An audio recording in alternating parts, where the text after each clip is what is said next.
আসসালামু আলাইকুম সম্মানিত দর্শক, আশা করি আপনারা ভালো আছেন। আপনাদের সাথে আজকে আলোচনা করব বর্ষাকালীন পেয়ারা চাষ নিয়ে। আপনারা আমার পেয়ারা বাগানটি দেখতেছেন। বাগানে গাছে প্রচুর পেয়ারা ধরে আছে। এগুলো থাই সুপার 10 জাতের পেয়ারা। আপনারা দেখতেছেন প্রতিটি গাছে গাছ ভর্তি পেয়ারা ধরে আছে। পেয়ারাগুলো পলি করা হয়েছিল, যদিও পলি করতে একটু দেরি হয়েছিল সময়ের অভাবে, যার কারণে আমার কিছু কিছু পেয়ারা পলি করার পরেও পোকা হয়েছে। পেয়ারা চাষে গুরুত্বপূর্ণ বিষয়গুলো হলো গাছে সময় মতো সার প্রয়োগ করা, গাছের ডালগুলো ছাঁটাই করা এবং পেয়ারা লাঠিম আকৃতি হয়ে গেলে এগুলো পলি করা। যদি আপনার একটা সুস্থ সবল পেয়ারা বাজারজাত করতে চান, তাহলে অবশ্যই আপনার গাছে পেয়ারাগুলো ছোট অবস্থায় পলি করতে হবে। এবং বর্ষাকালে আরও বেশি সমস্যা হয়ে দাঁড়ায় যে প্রচণ্ড পোকামাকড়ের আক্রমণে এই পেয়ারাগুলো পোকা হয়ে যায়। আপনারা অনেকেই দিশেহারা হয়ে যান যে আপনাদের বর্ষাকালীন পেয়ারাগুলো অতিরিক্ত পোকা হওয়ার কারণে গাছের পুরো পেয়ারাগুলো নষ্ট হয়ে যায়। সেক্ষেত্রে আপনারা খাওয়ার মতো পেয়ারা হয়তো গাছ থেকে সংগ্রহ করতে পারেন না। সেক্ষেত্রে বর্ষাকালে অবশ্যই আপনাদের পেয়ারাগুলো ছোট অবস্থায় পলি করে রাখতে হবে, তাহলে আপনাদের একটি পেয়ারাও পোকা হবে না।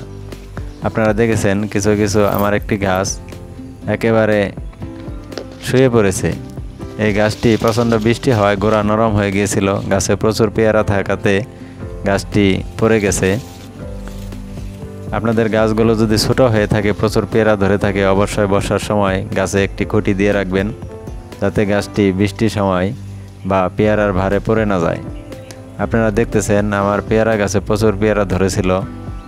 এগুলো কিছু কিছু রৌদ্রের সানস্পট পড়ে গেছে। পলি করা হলেও এই পলি তাপে পেয়ারার এক সাইড পুড়ে যায়।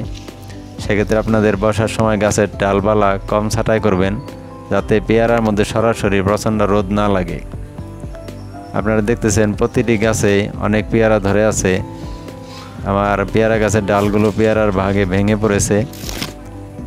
আমি সময়ের অভাবে এগুলো ভালো করে যত্ন নিতে পারিনি, যার জন্য এই ডালগুলো আমার আগে রশি দিয়ে টানা দিয়ে রাখা উচিত ছিল। আপনারা দেখতেছেন আমার এই থাই সুপার 10 বাগানে প্রচুর পেয়ারা ধরছে। কিছুদিনের মধ্যে বাজারজাতকরণের উপযুক্ত হয়ে যাবে।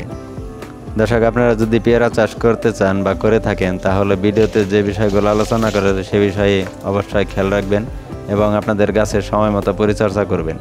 তাহলে আপনারা গাছ থেকে কাঙ্ক্ষিত ফলন পাবেন। ইনশাল্লাহ দেখা হবে আবার কোনো নতুন ভিডিওতে।